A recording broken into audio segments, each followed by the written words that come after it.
Hello, everyone. Welcome to Failure is Not an Option, highly available distributed SQL.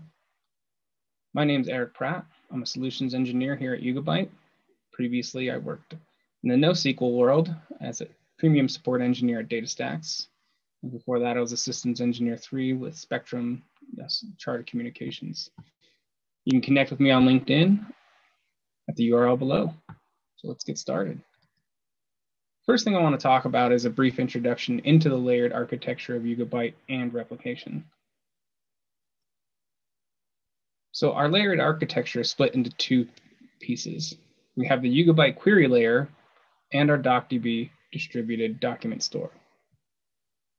Yugabyte query layer is made up of two APIs. You have your YSQL API and your YSQL API. The YSQL API is a distributed SQL API that's built by reusing Postgres language layer code. Yugabyte Structured Query Language, or YSQL, is an ANSI SQL fully relational API that is best fit for scale-out RDBMS applications that need ultra-resilience, massive write scalability, and geographic data distribution. YSQL therefore supports all of the traditional relational model features, such as referential integrity, joins, partial indexes, triggers, and stored procedures. It extends the familiar transactional notions into the Yugabyte database distributed SQL database architecture. And we are adding new features to YSQL regularly. YSQL, on the other hand, is best fit for internet scale OLTP and HTAP applications needing massive data ingestion and blazing fast queries. It supports strongly consistent secondary indexes, a native JSON column type, and distributed transactions. It has roots in the Cassandra query language and should be familiar to those who come from that side. Now, DocDB is our distributed document store. Sharding and load balancing are done here. Wrapped consensus replication is here. Our digital transactions manager, our document storage layer, and finally, our custom RocksDB storage engine. DocDB has the following properties. It has strong write consistency, extreme resilience to failures, automatic sharding and load balancing, zone, region, and cloud-aware data placement policies, and finally, tunable read consistency. Now let's talk about replication and Yugabyte. So we have the following failure domains, which are node, availability zone, or rack, regions or DCs, and cloud providers. Now, fault tolerance and replication factor somewhat go hand in hand. Now, fault tolerance of Yugabyte universe is the maximum number of node failures that we can survive while continuing to preserve the correctness of data. Now, Yugabyte replicates data across nodes or fault domains in order to tolerate those faults. And the replication factor is the number of copies of data in a Yugabyte universe. Now, fault tolerance and replication factor are correlated. In order to achieve a fault tolerance of n number of nodes, the universe has to be configured with a replication factor of 2 times the number of nodes plus 1. We'll get into this a little bit later when we talk about quorum. Now, I wanted to mention tablet peers as well as tablet leaders. So if you take the example from the picture, we have a user table, and what Yugabyte does in DocDB is we auto shard that part of a table into tablets. And then we have tablet leaders as well. So deployment topologies, single region multi-zone. So this would be something that I would use for QA or dev. We would have one region with 3 availability zones and the node spanning them. Now, we do not have region level failover, which doesn't make it as resilient as some other architectures. Number 2 is a single cloud multi-region. This would be something more appropriate for production type workloads, where we have multiple regions, multiple nodes, and multiple availability zones. So we're consistent across regions, and we have auto region level failover and repair. The same goes for number 3, which is a multi-cloud, multi-region approach, where we have 3 separate clouds. You can think of AWS, GCP, and Azure here. We are consistent across those clouds, and we also have auto cloud level failover. Now, next, we're going to move into what happens during a node failure, a region failure, and availability zone failure. So we're going to start with node failures.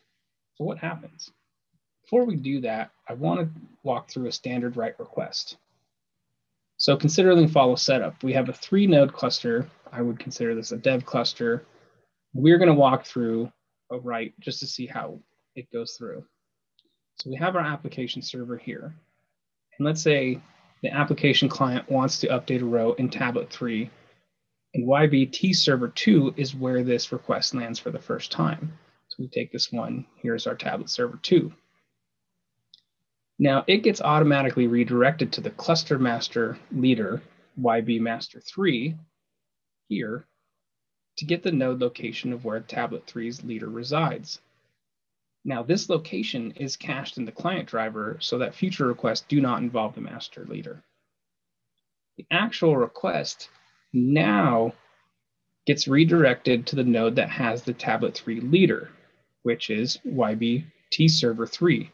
So if we follow it back down, now we're here, and we can see that tablet leader 3 is here.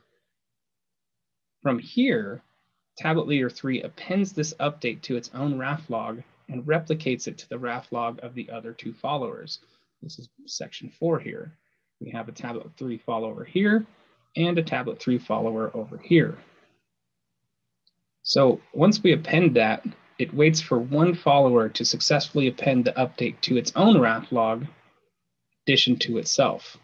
Once that happened, tablet leader 3 now marks the update as committed in its own RAF log, applies the update to the mem table of its RockDB-based local store, and acknowledges the client, noting that the update was successful, and that's the cycle of a write request.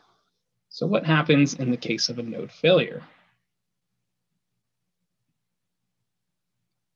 Here, we consider that we have the YB master 2 and T2 server 2 on a single node that goes down.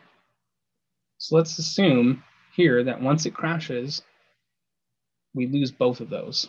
This means the tablet leader 2 located on YBT server 2 is no longer available.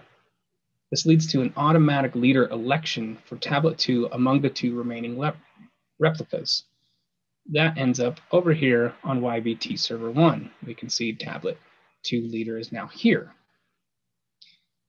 So the application client now tries to update the record in tablet 2. We come here, it says, hey, I'm not available. Okay, we're going to go back to the master to find out where tablet 2 leader is. That information gets cached again. So the update, after trying YBT server 2, and we know that it's no longer reachable, reaches back out to the master to figure out where tablet 2 leader went. It caches that information, and now we come to see that the update request comes to tablet leader 2 as it should over on the first node, or YBT server 1. Now from here, tablet leader 2 now synchronously replicates this update to tablet leader 2 follower on node 3, and the only follower that's alive. After tablet 2 follower acknowledges the update, tablet 2 leader updates its own record and acknowledges the client, noting the update as successful. What happens on an availability zone failure? Here we'll walk through this situation. So here we have a multi-zone deployment. We have one region with 3 availability zones. In this case, the data in each of the tablets in a node is replicated across multiple zones using the RAF consensus algorithm. All reads and write requests for the rows that belong to a given tablet are handled by the tablet's leader. It's just shown in the diagram. We have an update come in here to this tablet leader. It's going to replicate it down to node 2 and over to node 7. Same thing for this tablet leader here. It updates the follower on node 2 and the follower on node 7. As part of the RAF replication, each tablet peer first selects the tablet leader responsible for serving reads and writes. What also happens is the distribution of tablet leaders across different zones is determined by a user-specified data placement policy. The placement policy in the scenario described above ensures that in the steady state, Each of the zones has an equal number of tablet leaders. This figure shows how the tablet leaders are dispersed in our example scenario. What I want to note here is that node 8 and 9 have their own tablet leaders denoted by red and green. We have the pink and yellow tablet leaders on node 4 and 6, and the blue and purple tablet leaders on node 1 and 2. So what happens if we lose zone B? As soon as an outage occurs, we assume all nodes in that zone become unavailable simultaneously. This results in 1/3 of the tablets, which have their tablet leaders in the zone that just failed, not being able to serve any requests. The other 2/3 of the tablets are not affected though. The tablet peers in the zone that failed are shown in the diagram. Our tablet leader's gone. Here's our peers that were from the other tablet leaders. There's our second tablet leader we were described. They're all gone. It's done. So what happens? Well, for the affected 1/3, Yugabyte automatically performs the failover to the instances in the other two zones. We can see that this tablet leader came over to node 2, and this tablet leader came over to node 7. Now, if you notice, we still have the blue and purple tablet leaders on node 1 and 3, and the red and green tablet leaders. Once again, the tablets being failed over are distributed across the two remaining zones evenly. So now we have 3 tablet leaders per zone, and we are still up, taking writes, taking reads. Your application is still okay.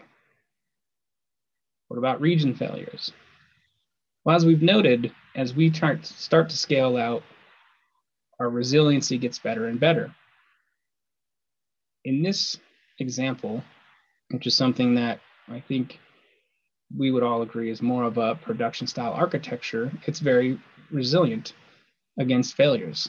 So we have a region, availability zone, and a rack in each part.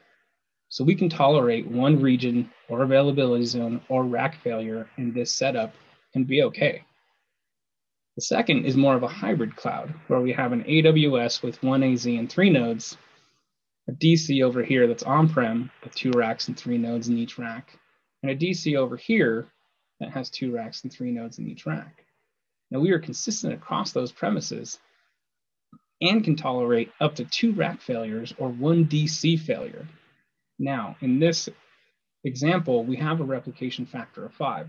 So instead of having 3 copies spread across each node, we have 5. Let's run through a quick demo to do this 5 that I've set up. So what we're going to do is we're going to kill a node, an AZ, and region all at the same time. For this demo, I have a 3-node cluster that I set up that spans multiple regions and availability zones in Google Cloud. So let's go to that. Now what I am showing here is our platform.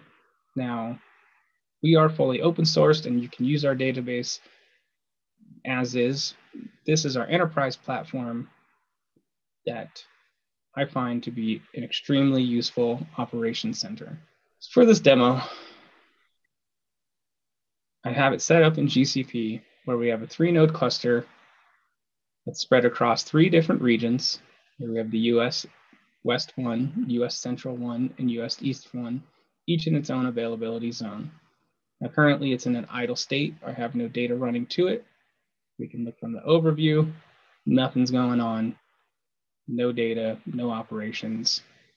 So what we'll do now is we're going to set up and start up our sample applications. So if we look here, this is our sample application. I'm going to kick it off. So now it's connecting to the 3 client nodes. We're going to create the table. It doesn't exist. And it's going to start reading and writing. So as you can see, it's going to keep updating us to standard out as it moves through these operations. If we come back, we can see, if we refresh our screen here, now we have some read and write operations coming in.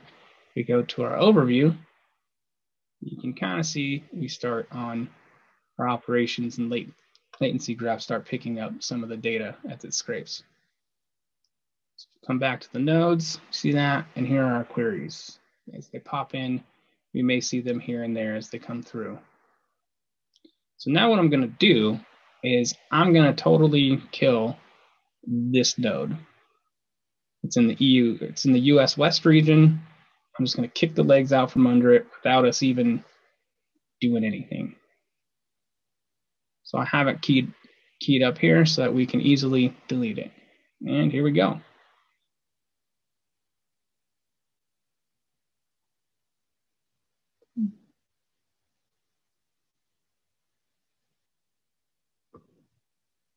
If I can delete it.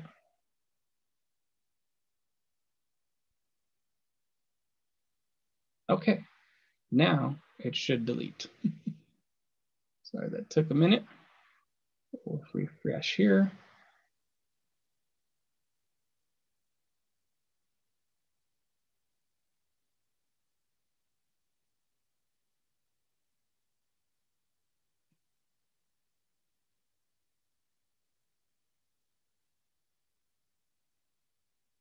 And it's currently being deleted.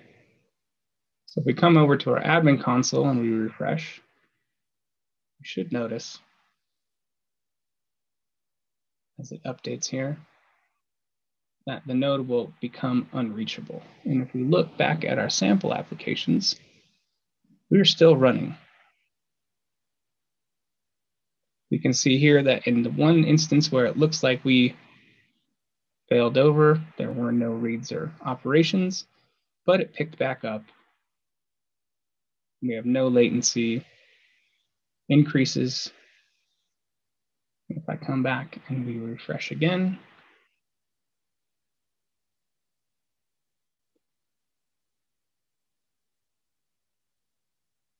we can see that it's starting to notice that this one's down.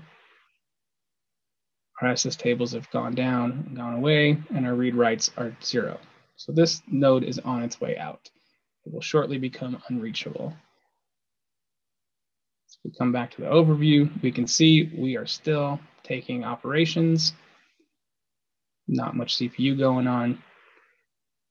Let's come back to our nodes. All right, so our node is now unreachable, which means it is totally down, it's gone. But as we mentioned, we are still taking operations. We can see it here. We can see it here in our read-write ops. I wonder if our queries will show any that pop in and out. Not at the moment, but let's take a look at some quick metrics. So we can see we started our ops. We have some P99 latencies. We can take a look at our node graphs and see what's happening at the node level. And there are a few other graphs that we could go into, but for the sake of this presentation, we will not. So that shows you that even though we can lose a node in a different region, in a different availability zone, we can still continue to take reads and writes. It's working just fine. I'll take one more look here, and we're running. So we'll kill this off as the test is done, and we will keep moving along with our presentation. This was our cluster setup. So you can see, again, west, central, east, we got rid of this guy, still took traffic, no problems. So let's talk about issues in tech today. One of the most recent things that we heard about was Signal's issue and downtime. Now, what started it? WhatsApp created some new privacy policies, I think we're all aware about, with regards to Facebook, and it caused a lot of people to question their use of WhatsApp. So what happens? A lot of people want to go to Signal. Elon Musk put out a tweet saying, hey, go use Signal. What happens? Well, Signal went down. And while privacy, as they said, is their top priority, adding capacity was a close second. So what do we know? They ran out of capacity. And in today's world, you have to be able to scale and add nodes, get that capacity going for events like this. Now, Yugabyte is great in this regard because you can add nodes and scale horizontally easily. All you do is go back into that platform, edit the universe, add the nodes that you need, where you need them, and you're good to go. It automatically moves the data for you very quickly, balances it out, and you have no problems. Another example that we have is GitHub and Plume. So we have two separate events here, and they show how having resilience through architecture is much better than resilience through effort. So GitHub had outages, I think most of us are probably aware about not too long ago. It ended up coming back down to database infrastructure was the villain, right? They had repeated MySQL outages due to some network outage. They had traffic in database, and they even had their own data partitions cause issues. I think everyone's pretty much familiar with that, since I think a lot of us today use GitHub. Now, what about Plume? Over on this side, they had resilience through architecture. So Plume sees over 27 billion operations per day served by Yugabyte.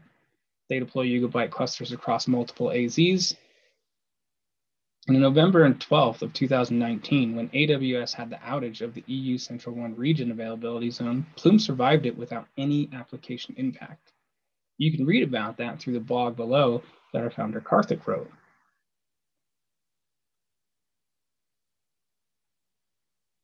In conclusion, traditional monolithic SQL databases such as MySQL and Postgres are single-sharded solutions, master-slave replication that require application downtimes in the presence of failures.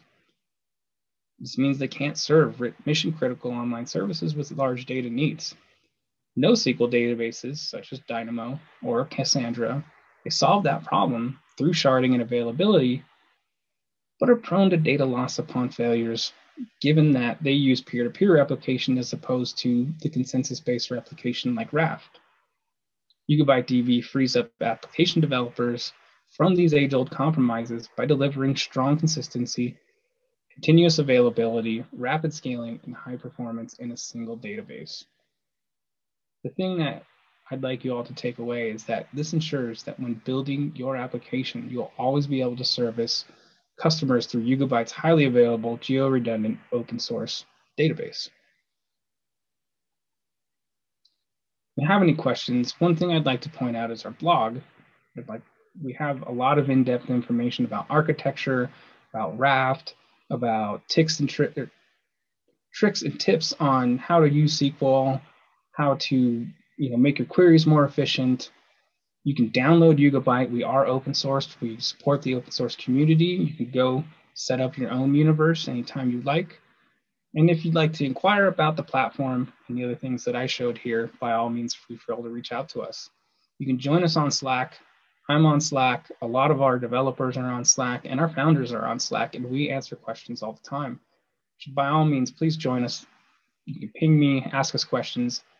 And then if you want to contribute on GitHub to our project, as I said, we are open source. You can take a look at the code. You can submit PRs. If you have docs, things that you see in the docs that maybe aren't quite right, you could submit a PR for that too. So by all means, come get involved. We'd love to hear from you. Thank you.